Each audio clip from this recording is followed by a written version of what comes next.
Halo, Assalamualaikum warahmatullahi wabarakatuh. Perkenalkan, nama saya Ahmad Mustafa Ali, mahasiswa Ilmu Al-Quran dan Tafsir, YIN Syekh Nurjazi Cirebon, dengan NIM 200830404. Di sini saya akan mereview buku rekonstruksi sejarah Al-Quran bab 1 sampai bab 3. Oke, langsung saja. Yang pertama yakni membahas mengenai latar kesejarahan. Nah, situasi politik Jazirah Arab terletak sangat teorisolisasi baik dari sisi daratan maupun lautan. Kawasan ini tempat Muhammad tampil dengan pekabaran ilahinya pada abad ke-7 perhitungan tahun Masehi. Sebenarnya terletak di pojok kultural yang mematikan sejarah dunia yang besar telah jauh meninggalkannya. Nah, perselisihan yang membawa peperangan antara suku berlangsung dalam skala besar-besaran di stepa-stepa jazirah tersebut dari sudut pandang negara-negara adik kuasa. Arabia merupakan kawasan terpencil, sekalipun memiliki posisi cukup penting sebagai kawasan penyangga dalam ajang perebutan kekuasaan politik di Timur Tengah. Nah, Kekaisaran Bizaitun atau Kekaisaran Romawi Timur dengan ibu kota Konstantinopel merupakan bekas imperium Romawi dari masa klasik pada bagian pada permulaan abad ke-7. Wilayah imperium ini telah meliputi Asia Kecil, yakni Syria, Mesir, dan bagian tenggara Eropa hingga Danube. Pulau-pulau di tengah dan sebagian daerah Italia serta sejumlah kecil wilayah di pesisir Afrika Utara juga berada di bawah kekuasaannya. Lanjut, kehidupan di Jazirah Arab sendiri. Menjelang lahirnya Nabi Muhammad SAW, Abinisya di Yaman, Abraham atau lebih populer di literaturnya Islam sebagai Abraha melakukan invasi ke Mekah, tetapi gagal melakukan kota tersebut lantaran epidemi cacar yang menimpa bala tentaranya. Nah, pada masa menjelang lahirnya Nabi, Raja Abraha ini melakukan invasi ke Mekah tapi gagal. Langsung ke kehidupan Nabi Muhammad SAW. Disayang di bahwa Muhammad memiliki keterkaitan yang erat dengan milieu dunia peniagaan masyarakat perkotaan Arab ketika itu. Tanah air pertama Islam, Makkah, merupakan pusat perniagaan yang sangat makmur, sementara tanah air keduanya Yasrib atau ganti nama lain populer dengan nama Madinah adalah oase kaya yang juga merupakan kota niaga sekalipun. Kita sebesar Mekah meskipun Madinah memiliki peran sentral yang amat vital dalam evaluasi eksternal misi kenabian Muhammad SAW. Namun, media komersial Mekah yang tampaknya paling mendominasi ungkapan-ungkapan Al-Quran pada penghujung abad ke-6. Perdagangan besar kota Mekah lebih memperoleh kontrol monopoli atau perniagaan yang lewat bolak-balik pinggiran pesisir barat Arabia ke Laut Tengah. Nah, itulah salah satu sejarah dari Al-Quran. Lanjut ke bab 2, yakni asal-usul Al-Quran, definisi dan sinonim. Para sejarah barat yang belakangan ada umumnya menerima pandangan fundasionalis merupakan kata dari bahwa kata Al-Quran merupakan derivasi dari bahasa Syria atau Ibrani. Nah, langsung tentang sumber-sumber Al-Quran. Kaum muslimin pada umumnya meyakini bahwa Al-Quran bersumber dari Allah Subhanahu wa taala, dan Quran sendiri seperti ditunjukkan di atas juga mengkonfirmasinya. Keyakinan tentang sumber ilahi wahyu-wahyu yang diterima Muhammad merupakan keyakinan standar di dalam sistem teologi Islam. Tanpa keyakinan semacam itu, tidak seorang pun dapat mengklaim dirinya sebagai muslim. Bahkan dalam suatu pengertian nominal, tetapi keyakinan tersebut telah mendapat tentangan serius ketika diproklamasikan pertama kali oleh Quran yang berlanjut hingga dewasa ini di kalangan tentu pengamat Islam dan Muslim.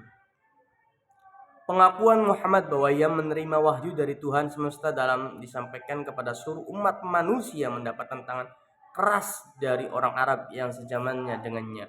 Al-Quran sendiri tidak menyembunyikan adanya oposisi yang serius terhadap Nabi, tapi justru merekam retanan peristiwa tersebut tanpa memutarbalikan pandangan-pandangan negatif para oposan kontemporer Nabi mengenai asal-usul genetik atau sumber wahyu yang diterimanya, termasuk ejekan celaan musuh-musuh Muhammad berikut dalam konstitusi mereka.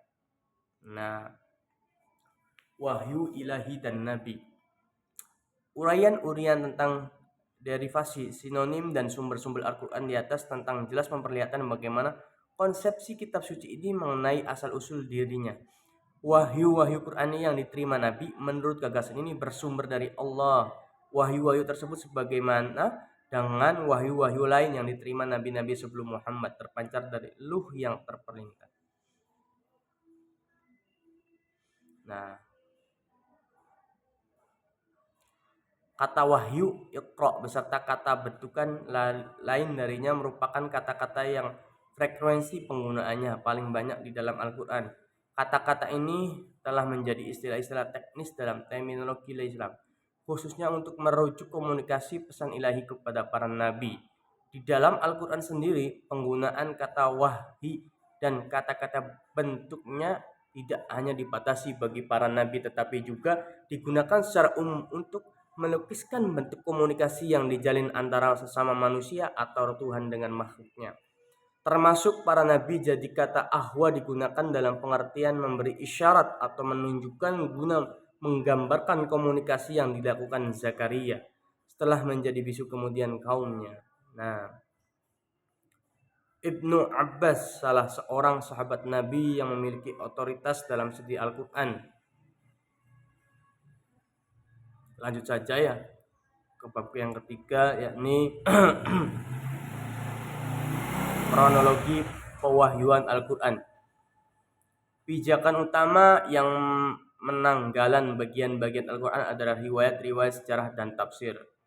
Riwayat-riwayat yang dipermasalahkan di sini biasanya menggunakan bahwa bagian tertentu Al-Quran diwahyukan sehubungan dengan peristiwa tertentu. Misalnya, surat 8 dihubungkan dengan perang Badar, surat ke-33 dengan perang Khandaq, dan surat 48 dengan perjanjian Ubudiyah. Riwayat-riwayat semacam ini merupakan data historis yang amat membantu penggalan Al-Quran, akan tetapi jumlahnya sangat sedikit dan umumnya bertalian dengan wahyu-wahyu dari periode Madinah. Sementara riwayat-riwayat lain yang bertalian dengan wahyu-wahyu periode Mekah selain jumlahnya tidak begitu banyak secara historis, data tersebut juga sangat meragukan dan umumnya dikaitkan dengan peristiwa-peristiwa yang tidak begitu penting serta tidak diketahui secara pasti kapan terjadinya. Jadi misalnya dikatakan diwahyukan ketika seorang buta bernama Abd ibnu Maktum menemui Nabi yang tengah berbincang-bincang dengan beberapa pemuka suku Quraisy yang dapat dibujuknya.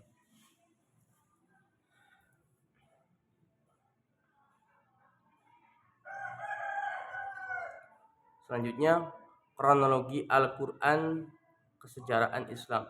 Terdapat sejumlah riwayat arasmen kronologis surat-surat Al-Quran yang relatif cukup lengkap. Riwayat ini berupa menguapkan secara turut pewahyuan bagian-bagian Al-Quran mulai dari pewahyuan pertama sampai ke masa menjelang Nabi hijrah ke Madinah ataupun pewahyuan setelah itu, yakni setelah hijrah ke Madinah hingga turunnya wahyu terakhir.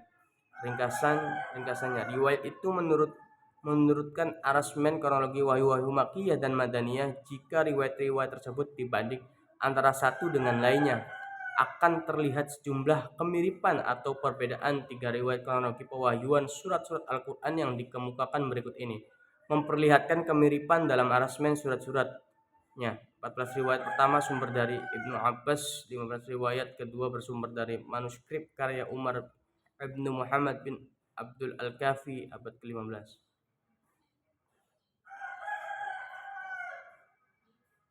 Nah, yang terakhir, kronologi Al-Quran sebuah refleksi. Uraian yang telah dikemukakan sejauh ini memperlihatkan sebagai gagasan dan sudut pandang yang berkembang di kalangan sarjana, baik Muslim maupun Barat, tentang pengwahyuan kronologis Al-Quran yang berkentang sekitar 23 tahun.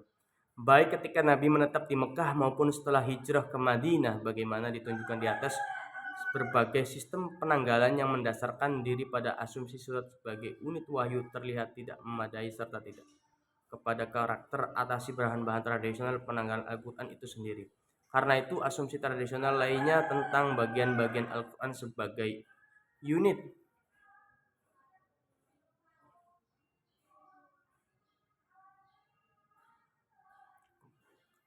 Nah, tentu saja asumsi ini mengimplikasikan kemustahilan penyusunan surah Al-Quran atau tantangan kronologis dan akan menjadikan penentuan penanggalan bagian-bagian Al-Quran sebagai sebuah pekerjaan yang amat kompleks, bahkan mungkin tidak dapat diselesaikan secara online.